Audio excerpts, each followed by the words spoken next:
everyone, my name is Praveen Kumar. I am an entrepreneur and electronic engineer. जैसा कि हमने part first में electrostatics के बारे में थोड़ा सा इलेक्ट्रिक चार्जेस पर हमने डिस्कशन किया था, आज हम लोग पार्ट सेकंड के बारे में बात करने वाले हैं और यहाँ पर हम कवर करेंगे Coulomb's law in microscopic level and macroscopic level. Macroscopic जो होता है वो एक ऐसी बॉडी जो बहुत स्मॉल पॉइंट ऑब्जेक्ट होता है, उसको मैक्रो बोलते हैं, छोटी छोटी चीज़ें। मैक्रो मतलब होता है जब बहुत बड़ी सी बॉडी हो, उस टाइम पर हम कोलोम्स लॉ कैसे यूज़ करेंगे। वीडियो स्टार्ट करने से पहले ही कह देता हूँ कि वीडियो कंप्लीट देखिए और अपने कॉपी में ज़रूर नोट डाउन करना, क्योंकि बार बार वीडियो को देखने के लिए आपके पास समय नहीं होगा।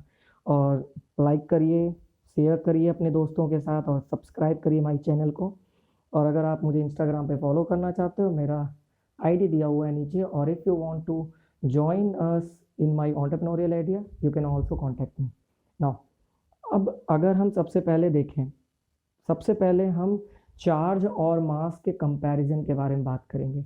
चार्ज और जो मासेस होते हैं, ये दोनों ही एक प्रॉपर्टी होता है आपका बॉडी का या किसी भी मास का, बट इनकी जो प्रॉपर्टीज़ होती हैं वो अलग होती हैं एक दूसरे से।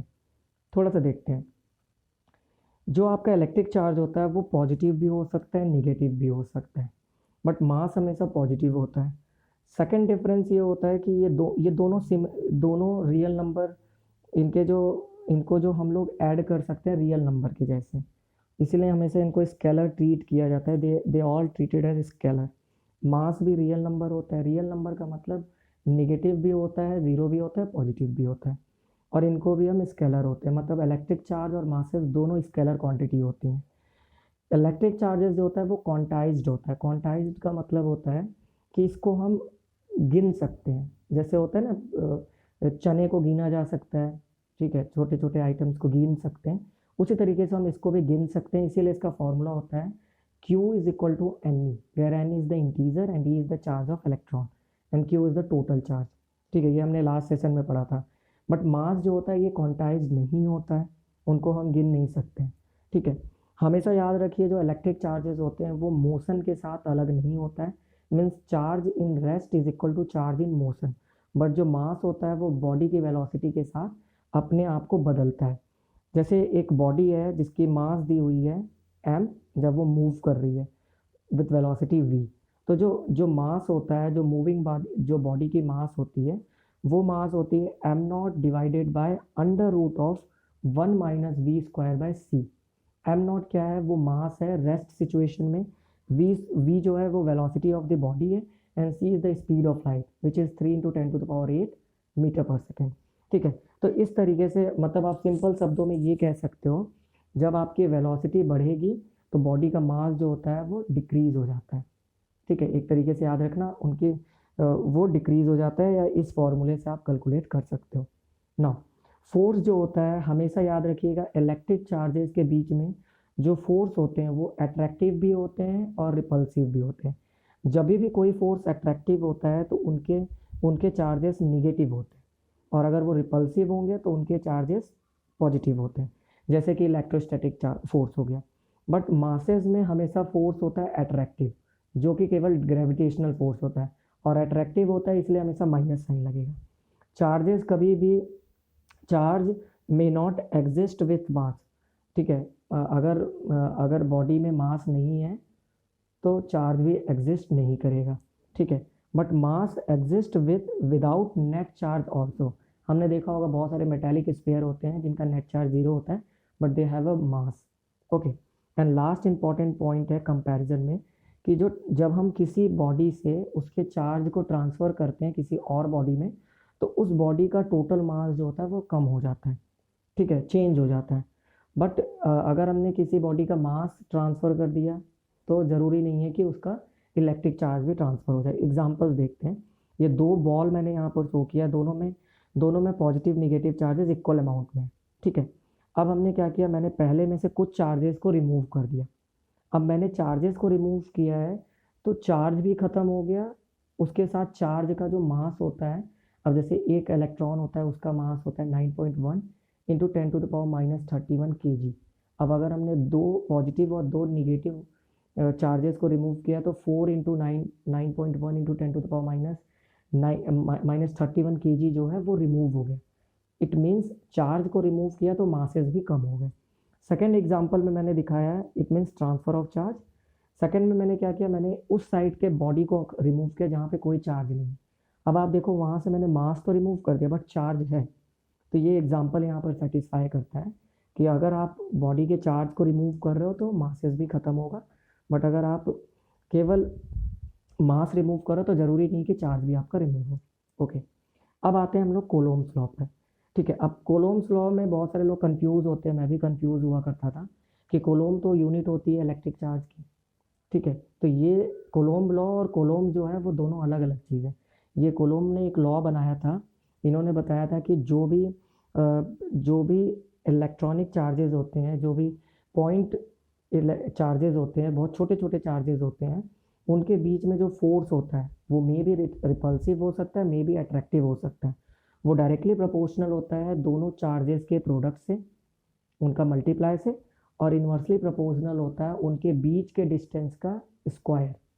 ठीक है, एक एग्जांपल दिखाता हूँ मैं आपको। ये दो चार्जेस हैं Q1 Q2। ठीक है, दोनों एक दूसरे के बीच में दूरी रखी गई है R, और दोनों का यूनिट मैग्नीट्यूड जो है Q1 और Q2 दिया हुआ है। यही चीज़ें मैंने यहाँ पर लिख भी दिया है। और रिपल्सिव फोर्सेस यहाँ पर होंगे तो हमेशा याद रखिएगा पॉजिटिव होगा। और अगर कहीं पर भी मैंने ये नहीं शो किया है, जैसे मैंने Q1 और Q2 लिए, तो हमेशा मैं एक ही साइन के चार्जेस आप लेना। मैंने दोनों को एक साइन का चार्जेस लिया तो इसलिए रिपल्सिव फोर्स है। Like charges repel each other. Okay, no force is directly proportional to Q1 into Q2। ये हमारा पहला रूल, कोलोम्ब लॉ का पहला रूल होता है। सेकेंड जो होता है F is inversely proportional to square of the distance between them. यही होता है कोलोम्ब लॉ। सिंपल शब्दों में अगर मैं आपको बताऊँ यही दो होता है। इन दोनों को अगर आप कंपेयर करोगे तो F is directly proportional to Q1 Q2 upon R square. और ये जो प्रोपोर्शनलिटी कांस्टेंट होता है इसको इक्वल टू आप करोगे तो K आ जाएगा। अब ये स्मॉल लेटर में होता है K, इसको हम लोग प्रोपोर्शनल कांस्टेंट बोलते हैं। इनको इलेक्ट्रोस्टैटिक फोर्स कांस्टेंट भी बोलते हैं या फिर कोलोम्ब कांस्टेंट भी बोला जाता है। यही जो फोर्स होता है, ये जो फोर्स होता है, यही फोर्स आपका कोलोम्ब्स लॉ होता है। अब आप देखो ध्यान दो, मैंने पहले ही बोला कि यहाँ पर Q1 और Q2 दोनों सेम साइन के चार्जेस हैं, तो इनके बीच का जो फोर्स होगा वो रिपल्सिव होगा। तो लास्ट में आप देखोगे आंसर पॉजिटिव आ रहा है। बट अगर ये एक चार्ज पॉजिटिव है एक निगेटिव होगा तो ऑटोमेटिकली फोर्स जो होगा वो नेगेटिव साइन आपको लगाना होगा, क्योंकि फोर्स जो होगा वो अट्रैक्टिव हो जाएगा। बट हमेशा पॉजिटिव लेके काम करिए या फिर सेम साइन का लेके काम करिए। ओके, ना कोलोम्ब लॉ हमने समझ लिया। अब कोलोम्ब लॉ में जो ये K होता है, जो इलेक्ट्रोस्टैटिक कांस्टेंट होता है, ये डिपेंड करता है दो चीज़ों पर। सिस्टम ऑफ यूनिट, दो तरीके की सिस्टम होती हैं, एक होता है SI यूनिट, एक होता है CGS यूनिट। ठीक है, तो सिस्टम पर डिपेंड करता है किस सिस्टम को आप यूज़ कर रहे हो, और नेचर ऑफ मीडियम पर डिपेंड करता है कि किस मीडियम में रखा गया हमारा चार्जेस। ठीक है, एक एग्जांपल लेते हैं। अगर हमने कोलोम्ब लॉ को ड्राइव किया SI यूनिट में, तो SI यूनिट में K, जो स्मॉल लेटर K होता है, इलेक्ट्रोस्टैटिक कांस्टेंट होता है, उसका फॉर्मूला था 1/4 पाई एप्सिलॉन नॉट। ये जो E के जैसे बना हुआ है इसको एप्सिलॉन नॉट बोलते हैं। ठीक है, और इसको हम लोग ये भी लिख सकते हैं 1/4 पाई E not ER, epsilon not R। ठीक है, अब देखो E नॉट और ER क्या होता है। E नॉट क्या होता है, उसकी यूनिट होती है 8.85 इंटू 10⁻⁻12 कोलोम्ब स्क्वायर पर न्यूटन मीटर स्क्वायर। इसको हम लोग बोलते हैं absolute permittivity of free space, vacuum और एयर में। ये एक तरीके की यूनिट होती है। ठीक है, ये मतलब आपकी फ्री स्पेस में कितनी परमिटिविटी होती है, इसके बारे में हम आगे डिटेल में भी बात करेंगे। ठीक है, अभी आप बस ये समझ लो कि इसका नाम होता है absolute permittivity of free space.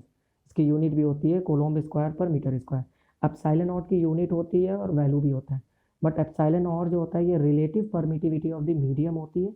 इसका कोई यूनिट नहीं होता, ये प्योर नंबर होता है। ये क्वेश्चंस आते हैं।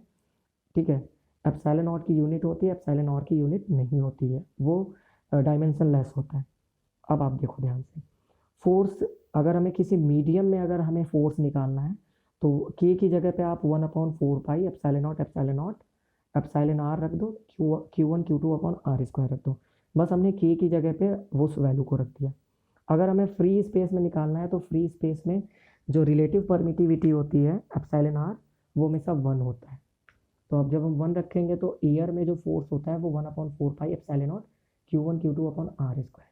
तो ये हमारा जनरली फार्मूला निकल कर आता है, कोलोम्ब लॉ का यूनिट आता है ईयर में, ठीक है ना। अब हमें वैल्यू निकालनी है के की, हमें इलेक्ट्रोस्टैटिक कांस्टेंट की वैल्यू निकालनी है। तो 4 की जगह पे 4 आने दो, पाई की जगह पे 3.14 रख दो, और एप्सिलॉन नॉट की जगह पे आप 8.85 इंटू 10⁻⁻12 रख दो। तो इसकी यूनिट जो होती है 9 इंटू 10⁻9 और 10⁻9 न्यूटन मीटर स्क्वायर पर कोलोम्ब होता है, ठीक है। के की यूनिट इसको याद रखना, ये दोनों अपोजिट होते हैं। और एप्सिलॉन आर जो होता है वो force in air divided by force in medium. इसका डेफिनेशन भी आप याद रख सकते हो कि फोर्स ऑफ अट्रैक्शन और repulsion in the air divided by force of attraction और repulsion in the medium is equal to relative permittivity. Now अब आते हैं कोलोम्ब्स लॉ सीजीएस यूनिट पर। सीजीएस का मतलब होता है सेंटीमीटर ग्राम सिस्टम यूनिट पर, ओके। चलिए, अब इसमें हमें करना क्या है, इसमें जो स्मॉल के होता है, इलेक्ट्रोस्टैटिक कांस्टेंट होता है, वो इक्वल टू होता है 1 अपॉन कैपिटल के। कैपिटल के आपका होता है डाइलेक्ट्रिक कांस्टेंट, ये डायमेंशन लेस क्वांटिटी होती है, ठीक है। अब हमने क्या किया, हमने बस के की जगह पे, इलेक्ट्रोस्टैटिक कांस्टेंट की जगह पे 1/k रख दिया। तो हमारा फोर्स इन मीडियम में ये फॉर्मूला मेरा बनकर आ जाता है। और अगर हमें एयर में निकालना है तो डाइलेक्ट्रिक कांस्टेंट 1 होता है वैक्यूम और एयर में। तो एफ ए जो होगा वो Q1/Q2 Q1/Q2/R², means relative permittivity में वही FA/FM रख दिया, दोनों को डिवाइड करेंगे तो के आ जाएगा। इसका मतलब होता है जो हमारा electrostatic relative permittivity of medium जो होता है वो इक्वल होता है डाइलेक्ट्रिक कांस्टेंट। ये दोनों डायमेंशन लेस होते हैं। और हमेशा याद रखिए जो डाइलेक्ट्रिक कांस्टेंट होता है वो टेम्परेचर के साथ डिक्रीज करता है। एक पानी है, पानी की 20 डिग्री सेल्सियस टेम्परेचर में अगर रखा गया है तो उसकी डाइलेक्ट्रिक कांस्टेंट 80 होती है, बट अगर हमने टेम्परेचर 25 कर दिया तो उसकी डाइलेक्ट्रिक कांस्टेंट 78.5 होती है। तो टेम्परेचर के साथ आपका डाइलेक्ट्रिक कांस्टेंट जो होता है टेम्परेचर बढ़ाने पर डिक्रीज होता है। कुछ चीज़ें मैंने आपको यहाँ पर शेयर किया। अब हमें डायमेंशन फार्मूला निकालना है एप्सिलॉन नॉट की और उसकी यूनिट निकालनी है, ठीक है। फोर्स का हमने फार्मूला याद रख लिया, यही हमारा कोलोम्ब लॉ होता है, ठीक है। इसी को हम लोग कोलोम्ब्स फोर्स भी बोलते हैं, 1/4 एप्सिलॉन नॉट Q1/Q2/R², ठीक है। अब हमने एप्सिलॉन नॉट को उस साइड रख दिया, फोर्स को इस साइड कर दिया। अब आप ध्यान रखो 1/4 जो है ये कांस्टेंट है, उसको निकाल दो। Q1 और Q2 दो चार्जेस हैं और चार्जेस की यूनिट कोलोम्ब होती है, तो C/C रख दिया। फोर्स की यूनिट न्यूटन होती है, R जो होता है ये डिस्टेंस है, इसकी यूनिट मीटर होती है, और स्क्वायर है तो मीटर स्क्वायर कर दिया। तो एप्सिलॉन नॉट की यूनिट होती है coulomb square upon newton metre square. ये याद रख लेना, ये हर जगह काम आने वाला है। डायमेंशन फार्मूला आप कैसे निकालना है, सबसे पहले आप ये याद रखना, जो चार्ज होता है, ठीक है, जो करंट होता है, करंट उसको हम आई से रिप्रेजेंट करते हैं। Current is equal to charge upon time, ठीक है, Q/टाइम। और फोर्स जो होता है वो होता है मास इंटू एक्सेलरेशन, और एक्सेलरेशन होता है आपका, एक्सेलरेशन जो होता है वो आपका होता है, एक्सेलरेशन जो होता है इसकी dimension formula L/L⁻² means distance upon metre square, distance upon metre square, okay. चलिए अब हम डायमेंशन फार्मूला निकालते हैं। हमने कोलोम्ब की जगह पर 80 रख दिया, 80 मीन्स हमने करंट इंटू टी रख दिया, ओके। और एक्सेलरेशन की जगह पे हमने मास इंटू एक्सेलरेशन का डायमेंशन फार्मूला रख दिया, mL/T-2 हो गया, और डिस्टेंस की जगह पे L²। इसको सॉल्व करोगे तो ये नीचे एप्सिलॉन नॉट का जो होता है डायमेंशन फार्मूला आ जाता है, ठीक है।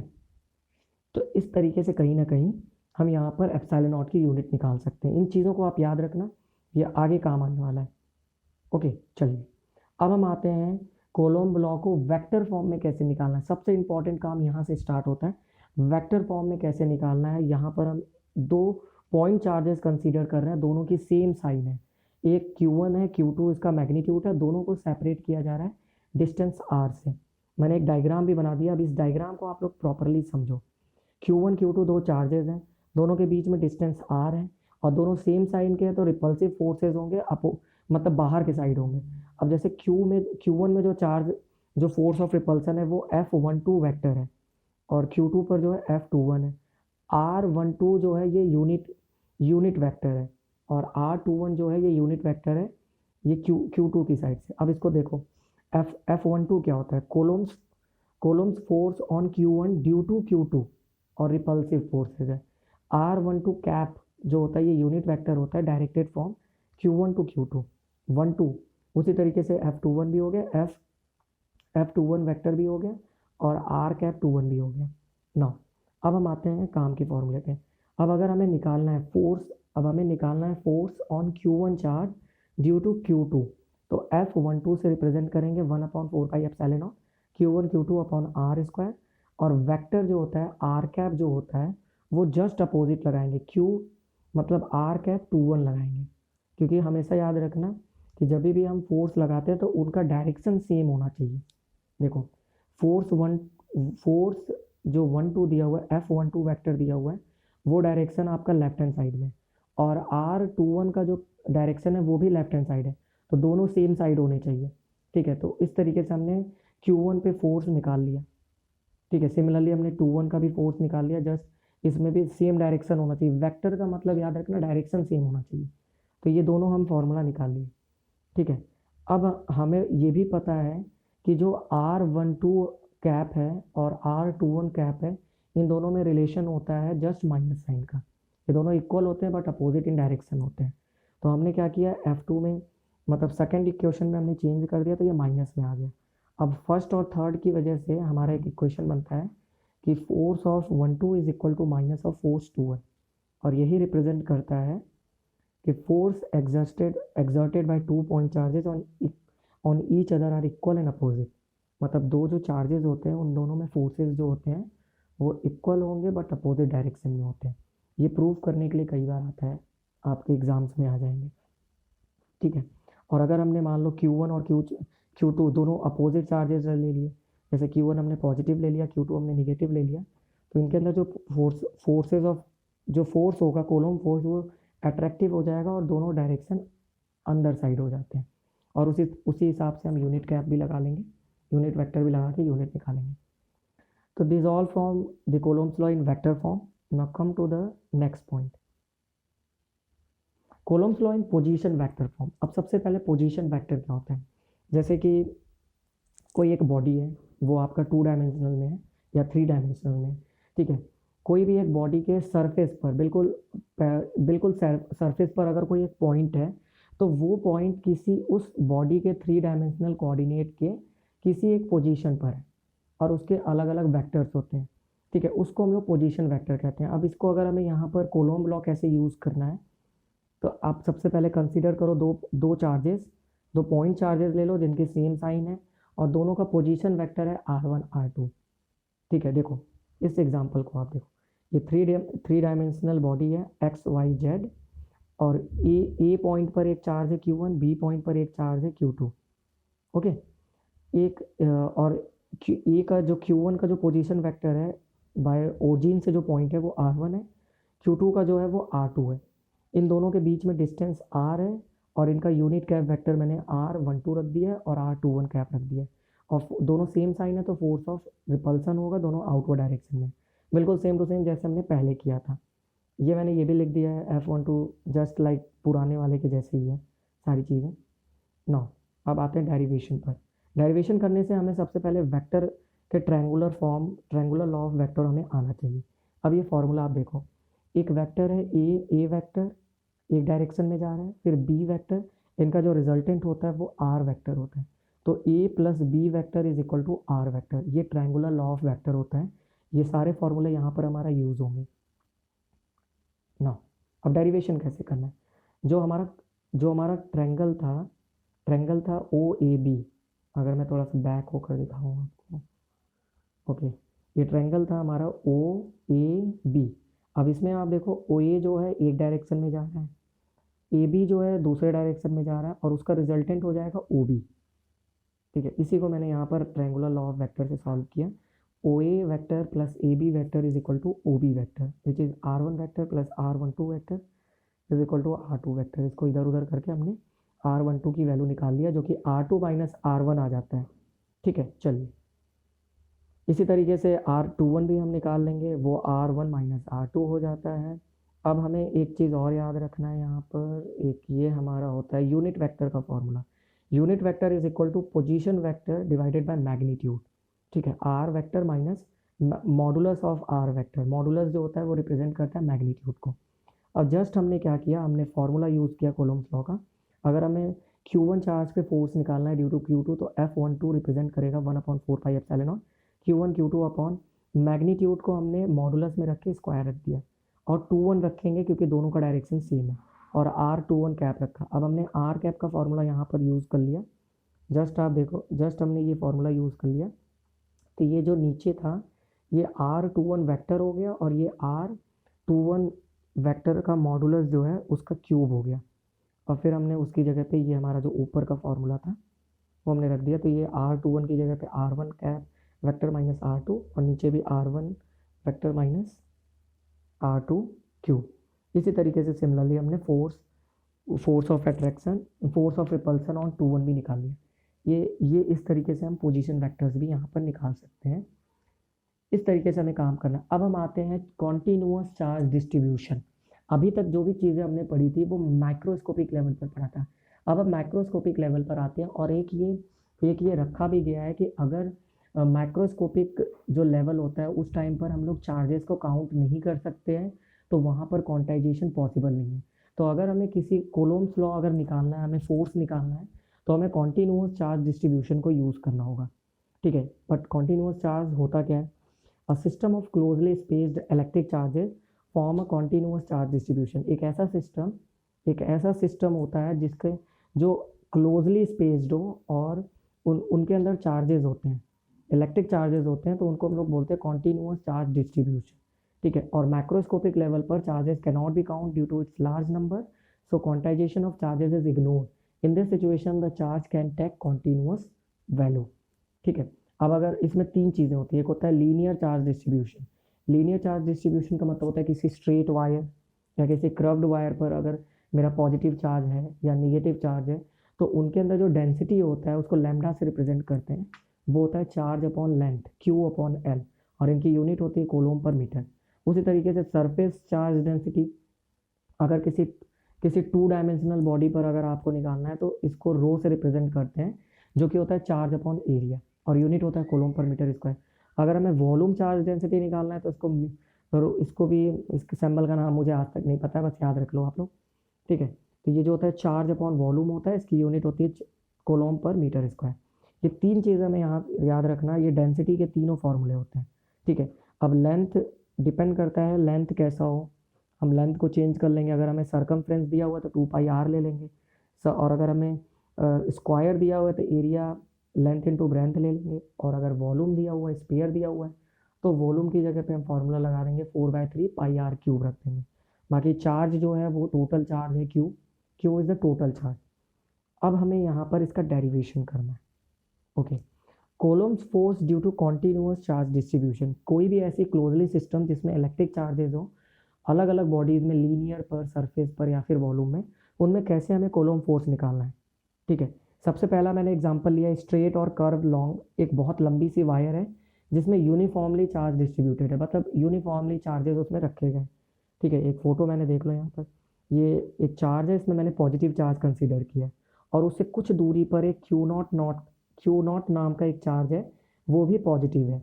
और अब ये लीनियर है, तो हमने क्या किया, छोटा सा कट पोर्शन ले लिया, इसको स्मॉल एलिमेंट बोलेंगे, जिसको हमने DL से रिप्रेजेंट किया है।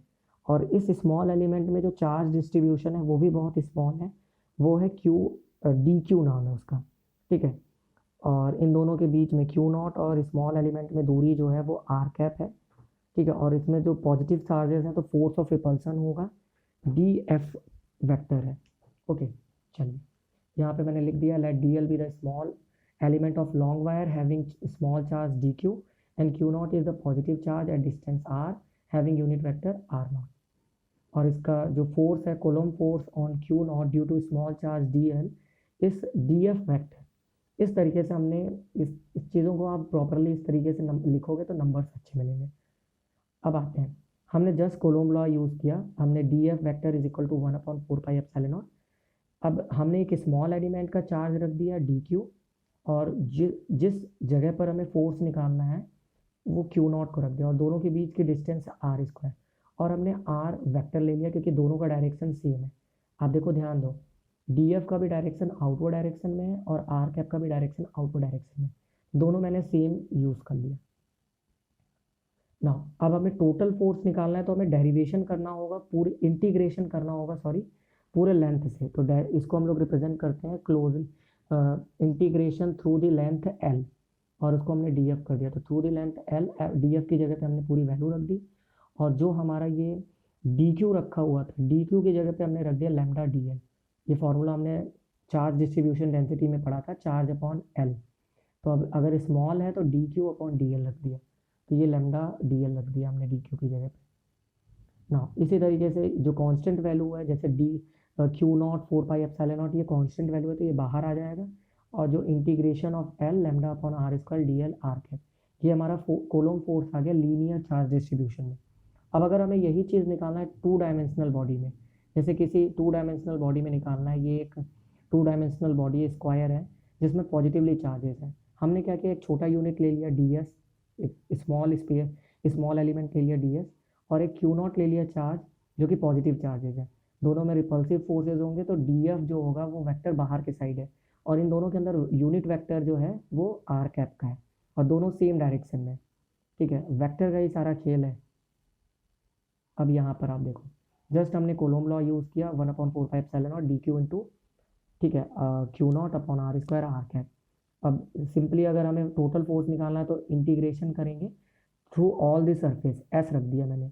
ठीक है, फिर इसमें भी हमने क्या किया, जस्ट ये जो डी क्यू था उसकी जगह पे हमने सरफेस डेंसिटी वाला फार्मूला लगा दिया, तो ये मो डी एस आ गया। और इसमें भी हमने कांस्टेंट वैल्यू को बाहर निकाल लिया, और जो वेरिएबल वैल्यू थे उनको हमने अंदर रखा। तो F vector is equal to Q naught upon 4 pi epsilon naught integral of through the S surface rho upon R square D S R cap. इस तरीके से हम कोलम फोर्स निकाल सकते हैं किसी भी टू डायमेंशनल बॉडी में जिसमें चार्जेस जो है कॉन्टीन्यूसली डिस्ट्रीब्यूटेड हो, मतलब मैक्रोस्कोपिक लेवल की हम बात करें। अब अगर हमें वॉल्यूम में काम करना है तो ये जस्ट हमें सेम करना है। थ्री डायमेंशनल बॉडी में अगर हम देखें तो सेम टू सेम वही चीज़ है, बस स्मॉल एलिमेंट हमने क्या किया, डी वी ले लिया, और उसका चार्ज जो है वो हमने डी क्यू ले लिया। सेम टू सेम वही काम करना है, सेम हमने वही फार्मूला यूज़ किया, बस हमने लास्ट में ये फार्मूला जो था डी क्यू की जगह पे रो डी वी रख दिया। इस तरीके से कहीं ना कहीं हम यहाँ पर ये फार्मूला यूज़ कर सकते हैं। अब F vector is equal to Q naught upon 4 pi epsilon naught integral through the volume V rho upon R square D V R cap, और ये रो की वैल्यू जो है वो D Q upon D V. इस तरीके से कहीं ना कहीं हम यहाँ पर काम करेंगे। So this all from my side, thank you everyone, and please like, share and subscribe my channel. And if you want to join with me on my entrepreneurial idea, then follow me on Instagram and message me. So all the best guys.